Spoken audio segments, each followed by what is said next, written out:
Magandang umaga mga kaibigan. Narinig nyo na ba yung kwento ng Bridge Master? So, napakaganda ng kwentong to. Or kung napanood nyo na ito, isa itong kwento ng isang tao na nagtatrabaho sa bridge.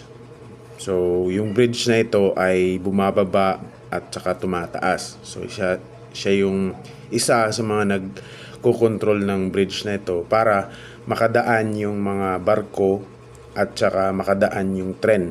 So, yung bridge mismo, daanan siya ng tren. At sa baba nito ay may malaking parang ilog na kung saan dumadaan yung mga barko. So, malaking ilog ito. So, hindi lang siya maliit na bridge. So, ang taong ito ay napaka-enthusiastic sa kanyang trabaho at mahal niya yung ginagawa niya. Araw-araw, sinicheck niya yung mga tao na sumasakay sa tren. Tinitingnan niya yung mga taong nakasakay sa mga barko na dumadaan dun sa tubig or sa ilog.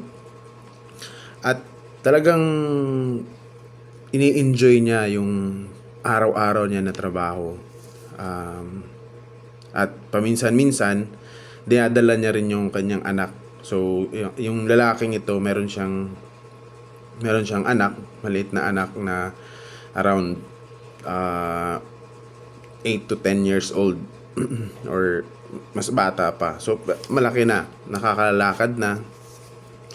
So, yung kanyang anak, dahil nakikita niya na mahal ng kanyang ama yung kanyang ginagawa, siya rin, nagkakaroon siya ng interest na maging isang bridge master paglaki niya.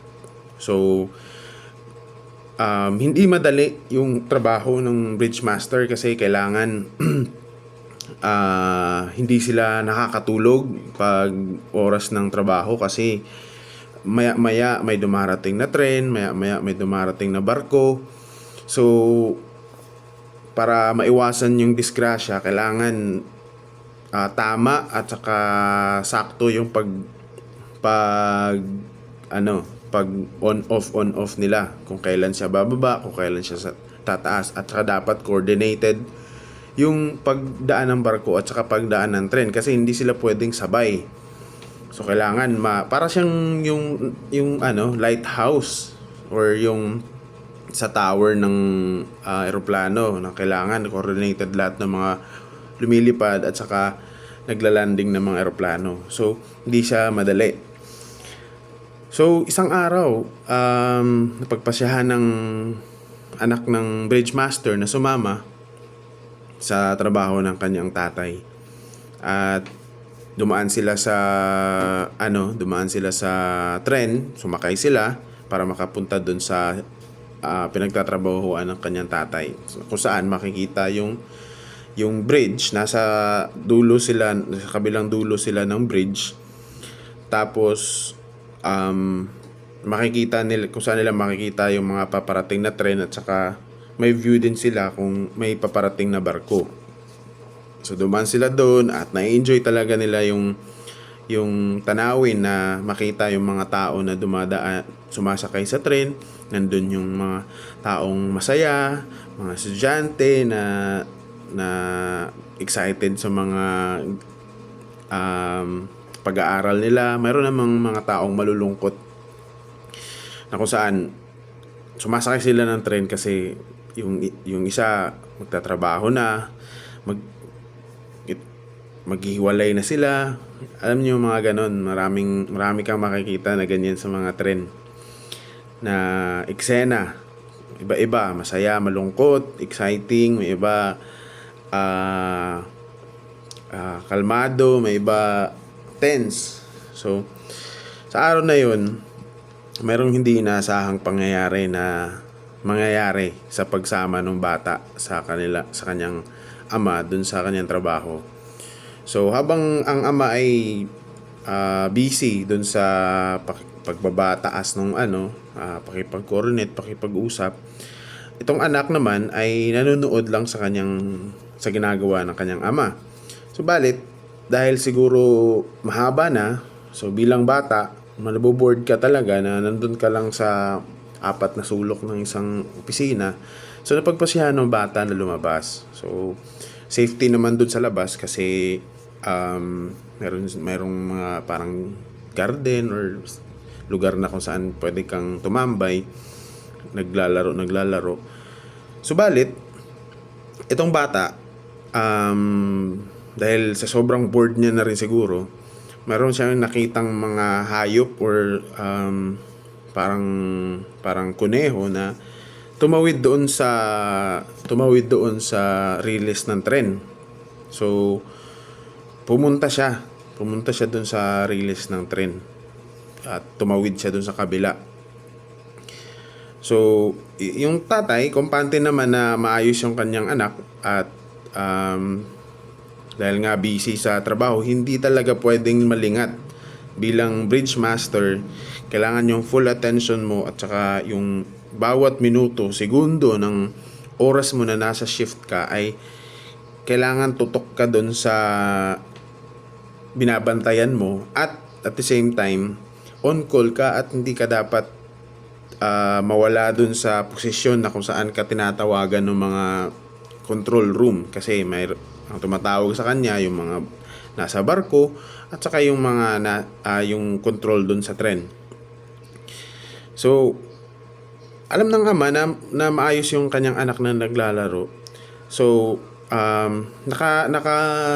nakatanggap ng tawag ang ama na may dadaan na barko. So itinaas niya ngayon yung bridge para makadaan yung barko. So mga 2 o 3 minuto. Taas ganyan.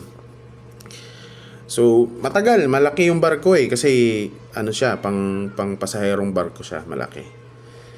So habang dumadaan yung barko at tinitingnan niya na dumadaan yung kanyang barko, parang napansin niya na tahimik na, wala na siyang naririnig sa kanyang anak kasi nakarang minuto nakita niya pa na naglalaro. So hinanap niya ngayon, inikot niya yung mata niya sa paligid, wala talaga siya makita, hindi niya makita yung kanyang anak. So palagpas na yung barko doon sa bridge, hindi niya pa rin mahanap yung kanyang anak. So ngayon kinakabahan na siya kasi kailangan magstay siya doon sa station niya kasi anytime pwedeng may tumawag na it's either barko ulit na susunod or tren na paparating na yung tren, ganyan. So kailangan nandun siya sa station niya kasi may ginagawa siya at anytime pwedeng may pagawa sa kanya. Tapos hindi niya makita yung anak niya. Saan na kaya yung anak ko? Gusto kong hanapin, gusto kong makita kung safe ba siya. Hindi niya na makita. So ngayon may tumawag sa kanya na tren na ng tren, worker ng tren na may paparating na yung tren. So sabi niya, okay, sige, paalis na. Ibababa ko na yung bridge. So dahan-dahan bababa yung bridge, dahan-dahan. Ngayon, nakita niya yung anak niya na nahulog doon sa hole, sa manhole kung saan nandoon yung gear. Isa yung lugar na nandun yung gear na mga umiikot habang bumababa yung train. So ang ginawa niya, in-stop niya yung lever para hindi madisgrasya yung anak niya doon sa loob. Kasi madidisgrasya yung anak niya pag tuloy-tuloy yung pagbaba nung bridge. So in-stop niya. So ganun na lang pagkakaba niya. So balit yung train, since na binigyan niya ng signal na bababa niya na yung bridge, yung train tumuloy-tuloy lumarga and walang way to stop yung train kasi na masyadong mabilis kasi yung train. Hindi siya kayang i-stop ng ura-urada or full stop. So may stop siya pero dahan-dahan. So though tinawagan niya na may emergency, hindi talaga nag-stop yung train, tuloy-tuloy yung pagtakbo ng train. So ngayon yung ama, iniisip niya kung ibababa niya ng tuluyan yung bridge, madudurog yung anak niya. Pero kung hindi niya naman ibababa yung tuluyan yung bridge, mamamatay yung lahat ng sakay ng tren. So, inisip ng ama yung mga tao na nakasakay, ng mga nakita nila araw-araw, pati bata, matanda na nakasakay sa tren. Pero yung pagmamahal niya sa anak niya, parang nagdadalawang isip siya kung anong gagawin. Pero sa huli, dinesisyonan ng ama na ibaba yung ang tawag dito, yung bridge. So, alam niya na mamamatay yung anak niya sa pagbaba ng bridge na yon. So, pinili ng ama na isakripisyo yung buhay ng kanyang anak, isang anak, versus doon sa mga hundreds of passengers na hindi niya kilala. So, nakakaiyak yung pag-isipin mo, no? Sobrang may anak ako. At parang hindi ko siya kayang gawin. Naiiyak nga ako pag naiisip eh. Pero alam mo ba, kaibigan, ganyan yung ginawa ng Diyos. Eksaktong ganyan ang ginawa ng Diyos para sa ating mga tao. Marami sa atin makikita mo wala nang pag-asa sa buhay. Marami sa atin masaya naman. Hindi natin kailangan ng Diyos. Pakiwari natin, parang kaya ko sa sarili ko. Alam mo yung mga may kaya, may mga narating na sa buhay. Kaya nila yung sarili nila. Kumbaga, kung sa kaalaman nga, mas maalam pa sila. Kumbaga, tapos may iba naman sa atin na patapon na yung buhay. Wala na akong pakialam kung saan ako pupunta. Wala akong pakialam kung anong mangyari sa akin. Na iba, talagang sa sobrang sama ng mga nangyayari, kapit patalim. So iba-iba yung walks of life, no? Iba-iba talaga. And hindi ko ma-imagine kung paanong pagmamahal, yung kabigat ng pagmamahal ng Diyos sa tao, kahit hindi natin siya pinagtutuunan ng pansin, na sinakripisyo niya yung buhay ng kanyang bugtong na anak para sa atin. Pero yun ang paraan para makalapit tayo sa Kanya. Yun ang nag-iisang paraan para once and for all mahugasan yung kasalanan ng tao, ng bawat isa na lalapit at maniniwala sa ginawa ng Diyos para sa atin. So ang pagkamatay na yun ng Panginoong Hesus 2,000 years ago ay nagdulot ng malaking pagbabago para sa mga tao sa buong mundo. Hindi lang sa mga Israelita. Kasi sa pamamagitan nun, nabuksan yung kaligtasan sa lahat ng tao sa buong mundo. So ngayon, kaibigan, may pagkakataon tayo bawat isa sa atin na tanggapin yung regalong yun. Marahil masyadong komplikado kung titignan mo, masyadong komplikado yung Biblia. Pero lahat tayo nangangailangan ng kaligtasan. Hindi sinabi ng Diyos na aralin mo yung Biblia para maligtas ka. Ang sinabi ng Biblia, sinabi ng Diyos, tanggapin mo ang sinugo ko na ang aking bugtong na anak. Tanggapin mo siya sa iyong buhay bilang Diyos sa tagapagligtas at maliligtas ka. Inalay ng Panginoong Hesus ang kanyang buhay once and for all para sa atin. Namatay siya, pero since nga na Diyos siya, hindi siya nanatiling patay. Nabuhay siyang uli sa ikatlong araw.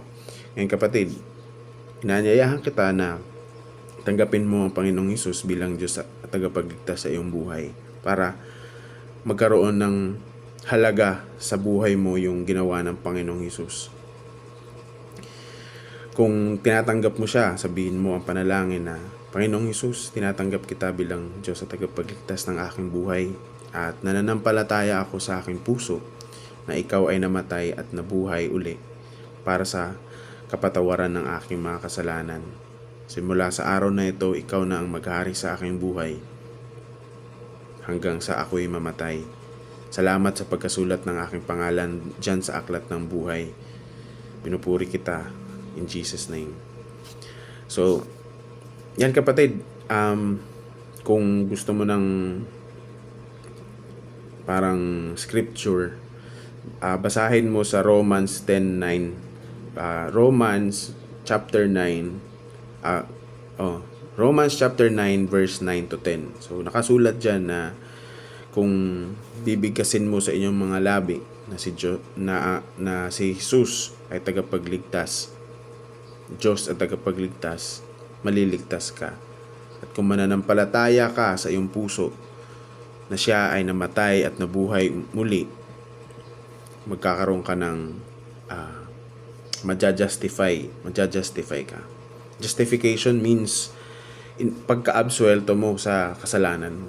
So lahat tayo may kasalanan, maliit, malaki. Lahat yan pantay-pantay na kasalanan sa Diyos. So i-absuelto yan, babayaran yan ng Panginoong Hesus doon sa krus ng Kalbaryo.